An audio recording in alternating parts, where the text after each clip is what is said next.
morning and welcome. Bore da, croeso I chi gyd I Stori Dydd Sul, Sunday Story. Boom, bilingual, deal with it. We are going to be looking at another story from the Jesus Storybook Bible. If you don't have one, then go along and bug your grown-up to get you one. Link in the description below. Anyway, boys, we're going to look at a story, and it's all about a very windy day on the water. Enjoy.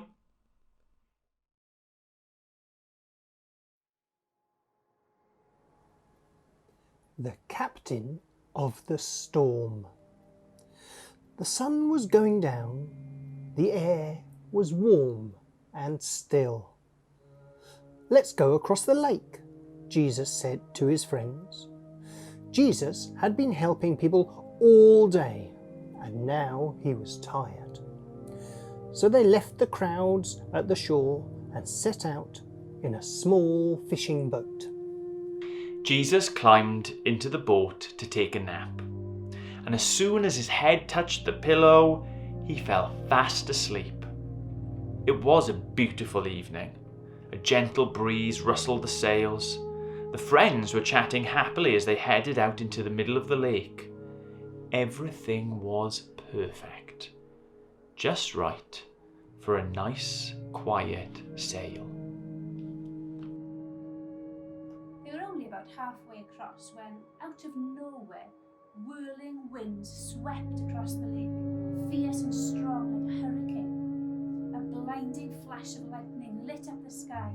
Thunder roared right overhead. The storm blew the water into towering waves that hurled the little boat up, up, up, and then sent it hurtling, crashing back down, down, down.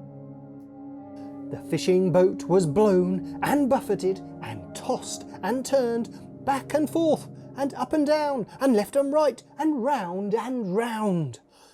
And in the middle of the storm, Jesus was sleeping.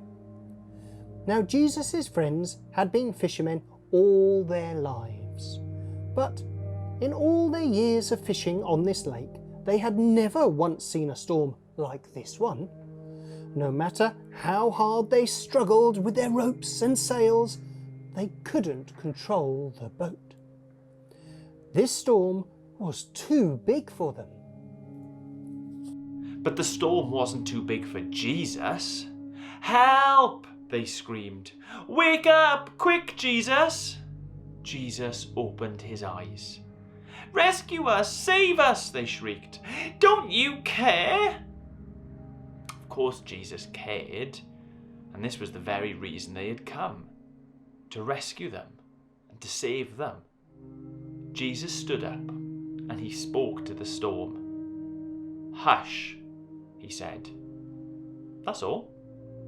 And the strangest thing happened. The wind and the waves recognised Jesus' voice. They had heard it before, of course. It was the same voice that made them in the very beginning. They listened to Jesus and they did what he said. Immediately the wind stopped. The water calmed down. It glittered innocently in the moonlight and lapped quietly against the side of the boat as if nothing had happened.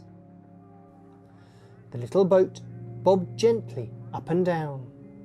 There was a deep stillness and a great quiet all around. Then Jesus turned to his wind-torn friends. "Why were you scared?" he asked. "Did you forget who I am? Did you believe your fears instead of me?" Jesus' friends were quiet as the wind and the waves, and into their hearts came a different kind of storm. "What kind of a man is this?" they asked themselves anxiously. "Even the wind and the waves obey him." They said that because they didn't understand. They didn't realize yet that Jesus was the Son of God. Jesus' friends had been so afraid they had only seen the big waves.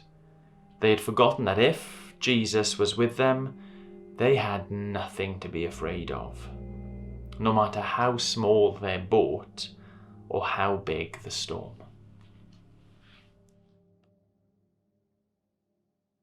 Alrighty, that's another episode, Sunday story, done and dusted. A pretty famous story, actually, of Jesus calming the storm, of us, people like you, his friends, being scared and realising that when we've got Jesus, we don't need to be scared of anything. Now, I think there is plenty of crafting that you guys can do off the back of that story. Go and make your own boats, go and draw a picture of the storm, draw something that scares you. Yeah, there's lots of ideas. And, as always, at 11:30 over on Zoom, you're going to be able to have a chance to think more about the story and show off some of your crafts if you've done them.